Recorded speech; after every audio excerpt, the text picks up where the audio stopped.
Rapaz, até na Quaest, meu amigo. O senhor Flávio, meu amigo Flávio, não tá fácil não, cara. Até na Quaest tá 2 pontos de vantagem, só abrindo a boquinha do jacaré, cara. A boquinha do jacaré só abrindo só aqui, ó.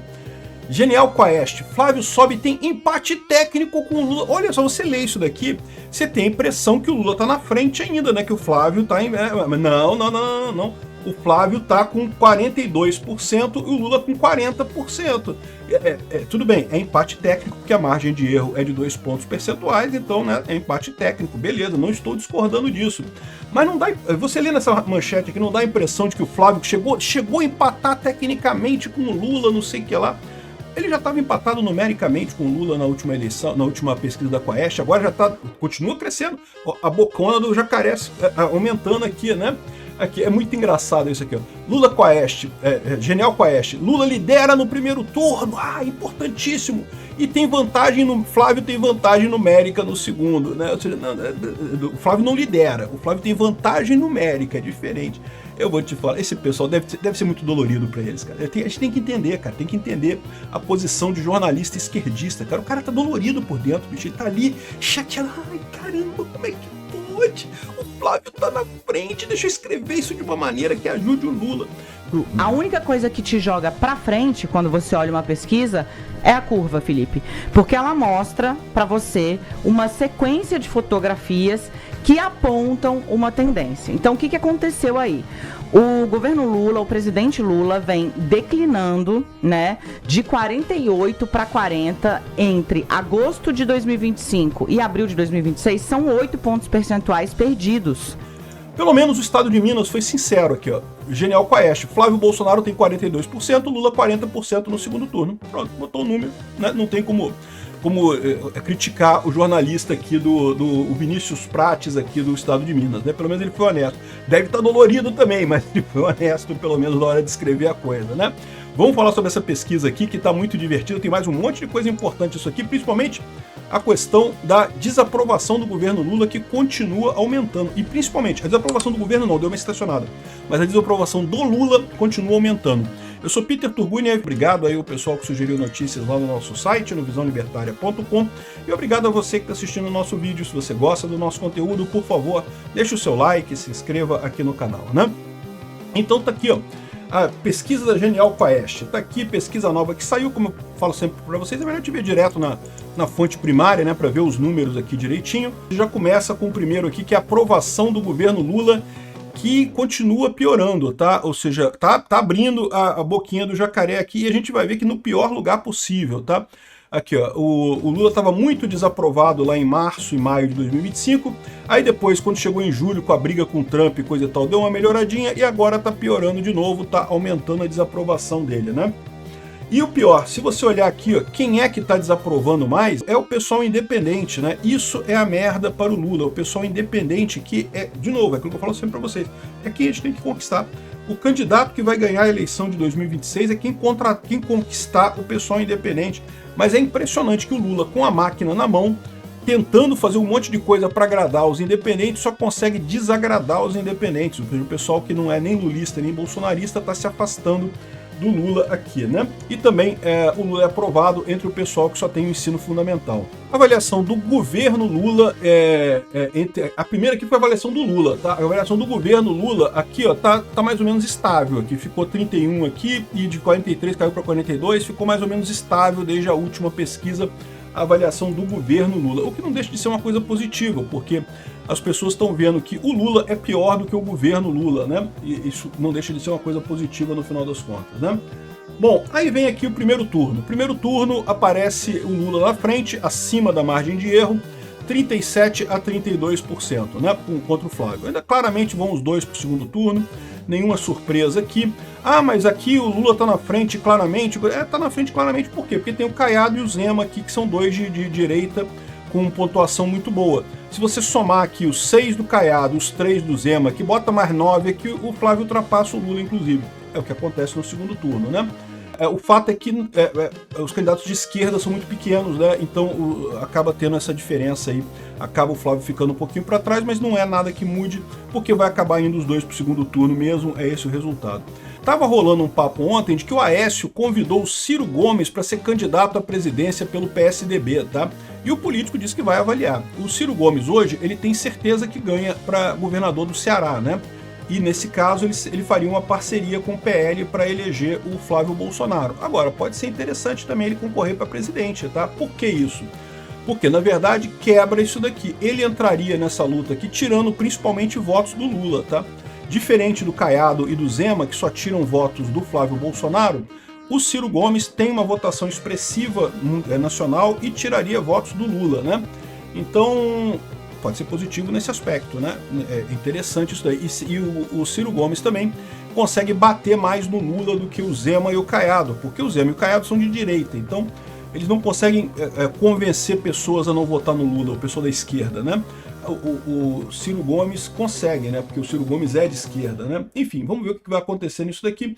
Mas, de qualquer forma, dificilmente vai mudar a visão aqui, que quem vai para o segundo turno é Lula e Flávio Bolsonaro mesmo, né? Então, aqui tem a distinção pelo Nordeste, Sudeste, Centro-Oeste, aqui nenhuma novidade também, homens, mulheres.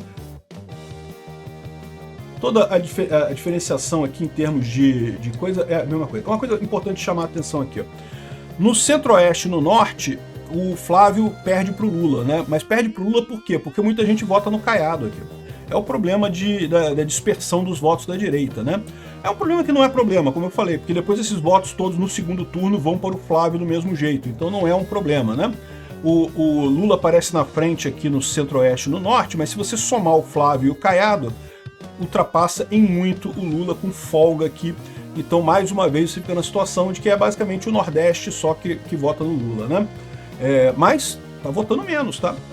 O Lula já ganhou no Nordeste com ampla maioria, muito mais maioria do que tem agora, né?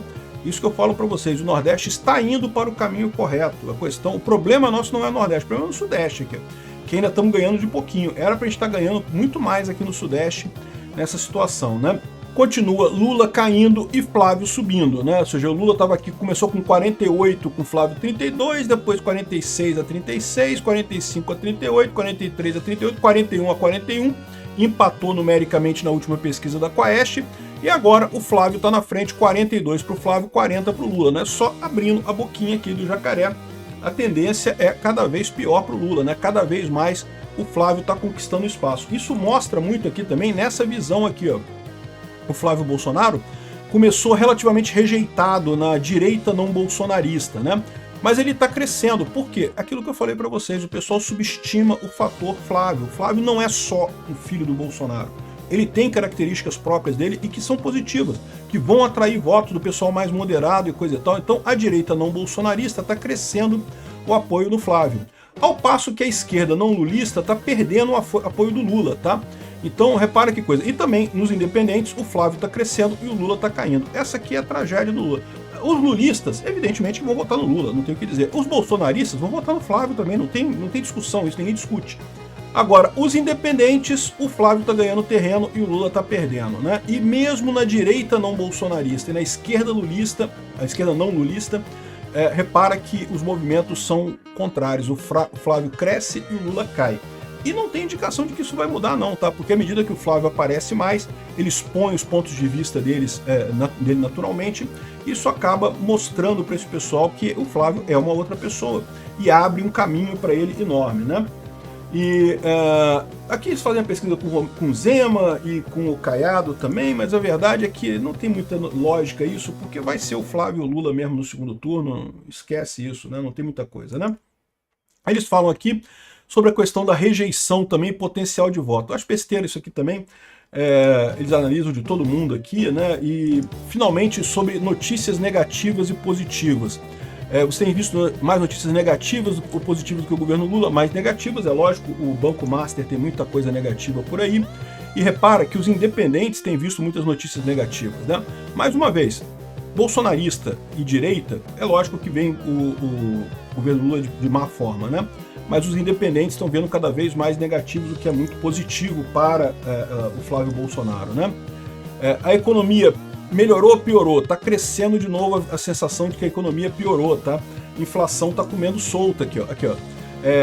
nos últimos 12 meses a economia piorou ou melhorou? Piorou para todo mundo aqui e está crescendo a piora na economia na visão de todo mundo, né?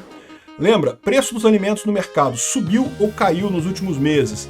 Repara que lá atrás, quando o Lula estava com alta rejeição, o preço no mercado estava subindo. Aí deu uma estabilizada por conta das tarifas do Trump, que deu uma melhorada nos preços aqui no Brasil, e agora está voltando a subir de novo. Isso é um problema para o Lula, tá? Isso é um problema para o Lula. Como eu falei para vocês, a economia é o que mais afeta o pessoal independente. Ninguém gosta de coisas mais caras no supermercado, né? Você foi beneficiado pelo pagamento do imposto de renda à pessoa física, pela isenção de pagamento, né? Como eu falei para vocês, o pessoal estava muito empolgado com isso lá atrás, né? Porque muita gente achava que ia ser beneficiado, mas na verdade pouca gente foi efetivamente beneficiada. Diz aqui que 30% beneficiou, mas eu diria que não foi isso tudo não, tá? Foi menos do que isso, porque é menos do que isso que ganha até entre 2 e 5 salários mínimos. Quem ganha menos que 2 salários mínimos já não paga imposto de renda. Quem ganha mais de 5 continua pagando do mesmo jeito. Então, se eles tivessem corrigido a tabela do imposto de renda, teria beneficiado todo mundo, mas não. Eles só deram essa isenção para quem ganha até 5 salários mínimos, e isso daí acabou não ajudando em nada o governo Lula, né? Tem uma coisa importante aqui, ó. Qual a sua maior preocupação com relação ao Brasil? A violência está no topo da onda aqui. Isso é muito importante. E corrupção em segundo lugar. Isso prejudica muito o Lula, porque são dois temas que o Lula tem dificuldade, o Flávio Bolsonaro tem mais facilidade. Só em terceiro lugar que vem aqui problemas de saúde e problemas sociais, que o Lula, teoricamente, poderia colocar alguma coisa, né? É curioso ver a economia aqui só em quarto lugar, aqui na quinto lugar nessa história, mas a verdade é que eu falo para vocês, a economia tem um peso muito maior, no final das contas, entre o pessoal que não está ligado politicamente, né? Outra boa notícia, mais uma vez, as pessoas se informam mais pelas redes sociais do que pela TV. Isso é ótimo, porque, no final das contas, quando a pessoa se informa pelas redes sociais, ela fica mais bem informada. E daí ela deixa de votar no PT, né?